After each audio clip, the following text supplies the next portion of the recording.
Hi, I'm Jake. And I'm Katie. And I'm Luke.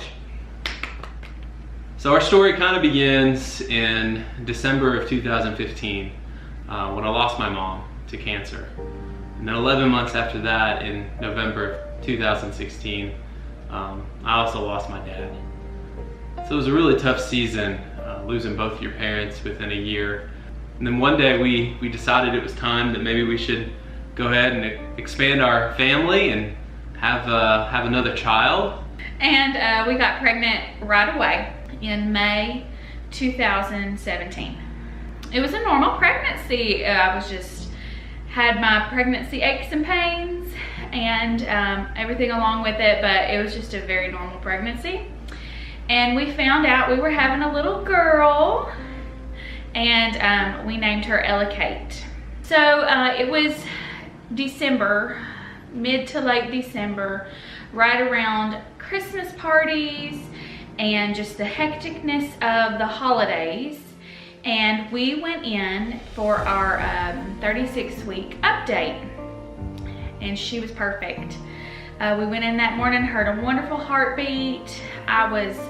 Everything was just absolutely perfect. And from then on out, we were getting ready to go to once a week appointments because it was at the end, and they said she could come at any point. And I woke up that Monday morning, December 18th.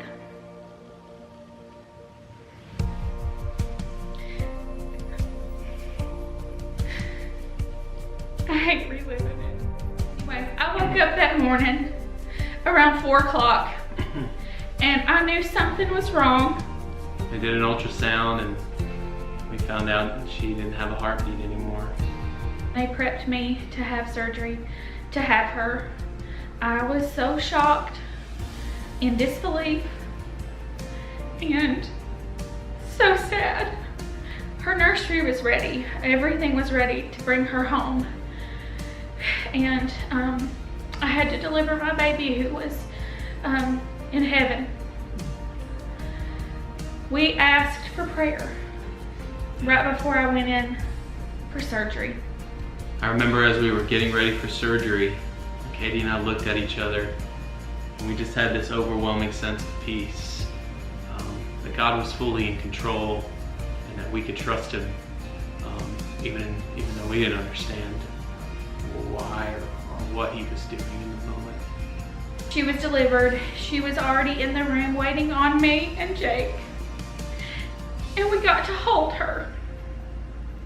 And Dr. Cox was there and he prayed over us while I held her, and I held her little hand in mine. She was beautiful. She was 6 pounds and 14 ounces. She was perfect is what they said.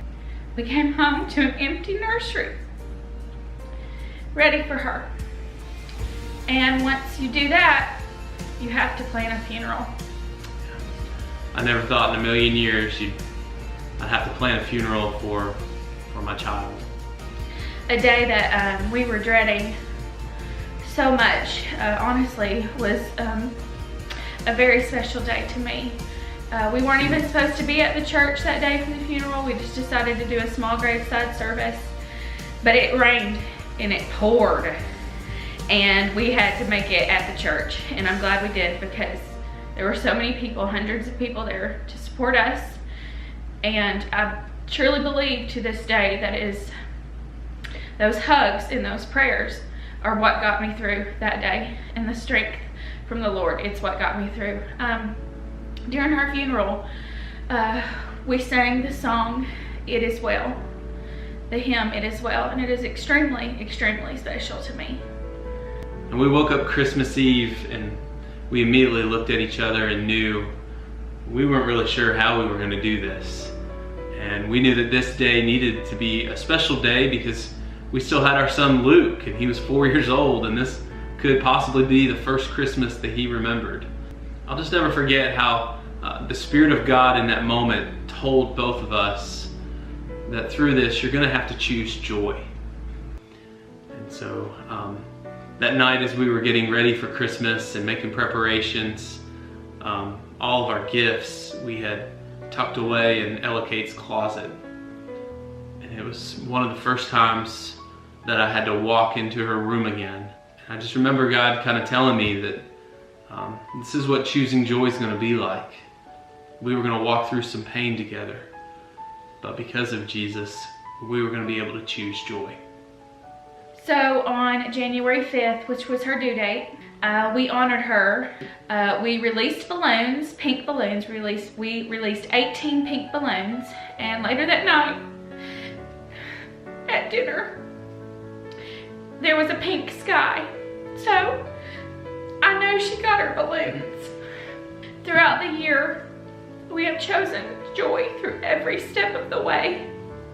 I've gotten to do so many things and talk about my daughter Ella Kate to so many people in her story. And through her story, our purpose was to tell about Jesus. And through this entire year of choosing joy, I do believe it gave us joy. It brought me so much closer to the Lord, and I felt so close to my daughter.